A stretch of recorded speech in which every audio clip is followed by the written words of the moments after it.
eyyi assalamu aleykum wa rahmatullahi wa barakatuhu. E bandiraɓe sehilaɓe jangguiyankoɓe en gari e windannomi wattidinde hande janggaten ko holno mba mawɗo windirte. mbatta ko mawɗo ha gayna tokoso rewa hen wiyete ko mba. ay nda o mbaɗa na mawɗo ha gayna dewna hen da tokoso wona nda. ala winna ja waɗna mawɗo ha gayna dewna hen ja tokoso wona ja. jiɗɗa ko windude nga waɗna mawɗo ha gayna dewna hen ga. ɗum ɗo wiyete nga. aga ɗo joni a andi ɗeɗo nayyi ko ɗo haaɗi. joni noon tokosal ngal ɗo woni mawɗo ɗe ɗo ɗe kaaɗi. hankadi ko jangete ko ari ardi. joni noon garen ɗo mbaɗen mba tokoso ni mbattamo ni. ay mba tokoso gara ɗo mbaɗa ni. ayni ɗo woni nda tokoso. gara ha ɗo ɗum ɗo woni ja tokoso.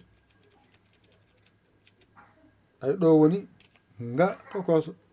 mbaɗa joni dani noon jippina oɗo gara ɗo jippina oɗo gasi. ko jangete ko ɗo haaɗi. ɗo so gasi tan ngal ɗo alluwal woni windande sakkitinde nde. wadde hande ko mba mawɗo e mba tokoso nda mawɗo nda tokoso ja mawɗo ja tokoso nga mawɗo nga tokoso. mbaɗen dani garen jangguen. ɗum ɗo woni mba mawɗo. ɗum ɗo woni mba tokoso gasi. mba mawɗo mba tokoso mba mawɗo mba tokoso. ɗum ɗo woni nda mawɗo ndi windirte. nda tokoso ko ni windirte. gasi ari ardi. ay ja mawɗo ko ni windirte. ja mawɗo ni windirte. ja tokoso ko ni windirte. ari ardi. ɗo woni nga mawɗo ko ni windirte. nga tokoso ni windirte. timmi. ɗum ɗo foti janggede Pulaar. ɗo haaɗi hande en gayni. joni noon mbaɗen dani henne momten ɗum ɗo ha laaɓa. joni bindi ɗi janggen ɓaren. hankkadi wona gayni ko jangete ko. hankkadi kala ko o winda o janggani ko alluji janggaɗi on ɗiggani. o mbaɗama allu kala ko hu waɗama alluwal ha newanoma. ɗum ɗum woni mba mawɗo ko ni windirte. mba mbatta ko ma mawɗo e ba tokoso renda ɗakkodira wiye mba. tokosal ngal ko ni windirte ha joni gotum.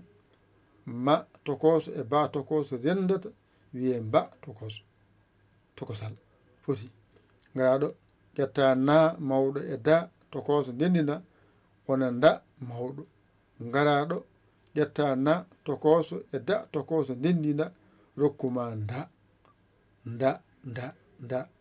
garaɗo ƴetta na mawɗo e ja tokoso ndendinta keɓa ja mawɗo.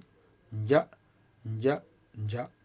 ay ɗo ko na tokoso e ja tokoso ndendinɗa keɓɗa ja. ɗo ko na mawɗo e ga tokoso ndendinɗa keɓɗa nga. ay ɗo ko na tokoso e ga tokoso ndendinɗa keɓɗa nga. joni noon on paami ɗum. joni garen alluwa nga waɗe ha timere nde janggen gaynen ɓaren. dow to ko mawɗo ɗe adi banggue men nano fayi banggue men ñaamo. dow to ko mba rewi hen ko nda rewi hen ko ja rewi hen ko nga. ɗe woni mawɗe ɗe. lesto ko mba ummora banggue nano paya ñaamo. lesto ko mba tokoso nda tokoso ja tokoso nga tokoso. ɗum ɗo ko jangete ɗeɗo noon mbiyete ñondi ɗinaɗe. alkule ñondi ɗinaɗe ko ɗeɗo nayi: mba, nda, nja, nga. mba e nda e nja e nga. dow o ko mawɗo, les o ko tokkoso. fof tan ne wiye mba, nda, nja, nga.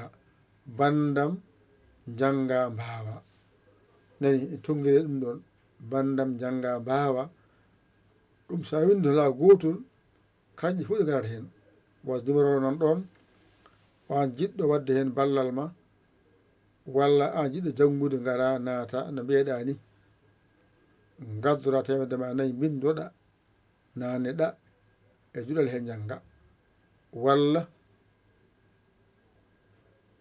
an jiɗɗo wadde ballal ma, waɗɗon yetto min to wasmana so western union yetto min wona en gandi ko yeyete balden janggude. hankkadi ko jangguete Pulaar ko gasi ha laaɓi ceer.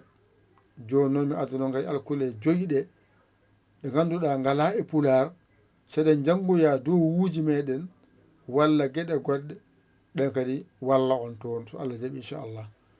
en kaali ɗo o ko musidɗo moon guiɗo moon saabu Allah Yaya Ly Kola Sénégal ko jangguete e Pulaar to banggue alkule labɗe dabɓe on kollama.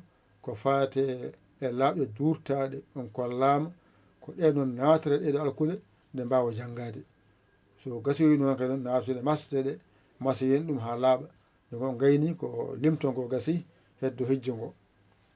ko musidɗo moon guiɗo moon saabu Allah Yaya Ly Kola Sénégal. alhamdulillahi rabbil alamina. on jarama, wassalam.